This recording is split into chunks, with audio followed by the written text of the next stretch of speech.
Je voudrais s'exprimer mes chaleureux mots de remerciement à tous les participants qui ont honoré de leur présence en cette grande cérémonie organisée sous l'égide de notre représentation diplomatique en partenariat avec les associations communautaires.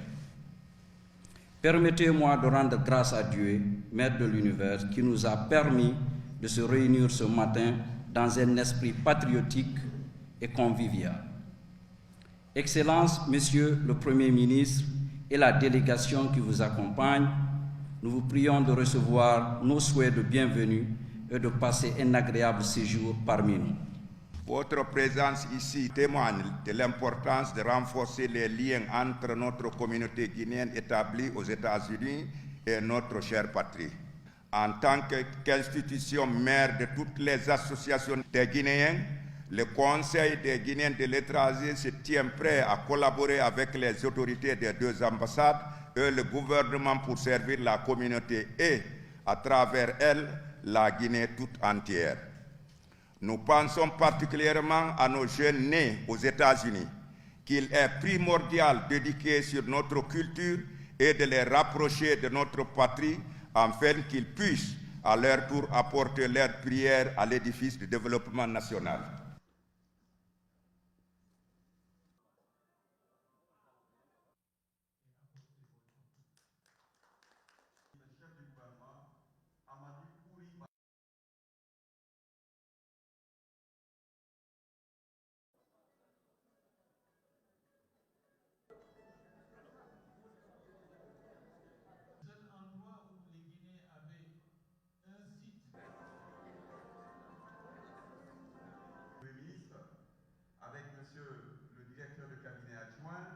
Le contexte qui a amené le 5 septembre 2021 et explique dans une large mesure beaucoup de situations que nous sommes en train de vivre.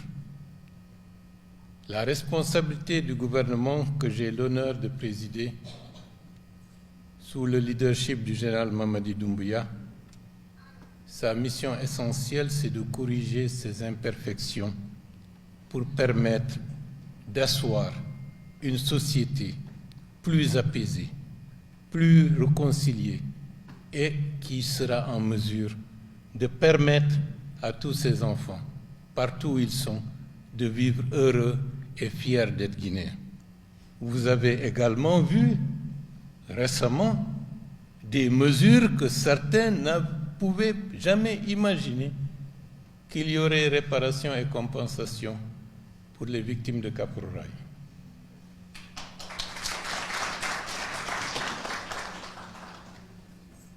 La position politique que la Guinée a aujourd'hui, c'est une politique de rassemblement, aussi bien à l'intérieur qu'à l'extérieur.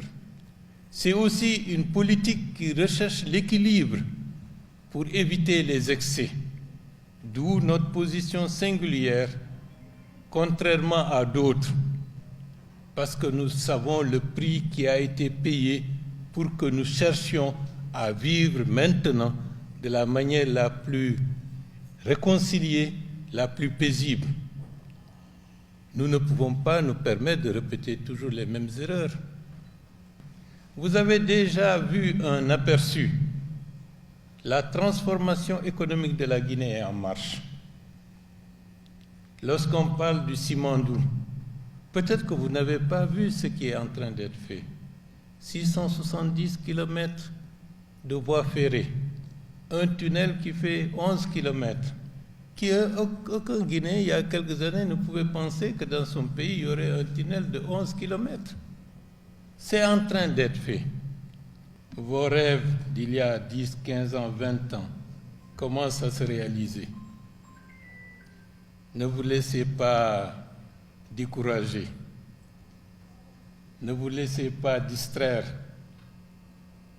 C'est maintenant que dans la communauté guinéenne, de ceux qui vivent à l'étranger, une nouvelle prise de conscience est nécessaire.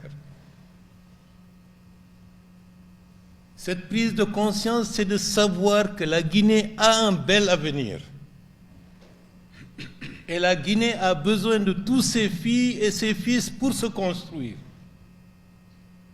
Et les Guinéens de la diaspora ont une grande place puisque c'est un atout que nous devons exploiter.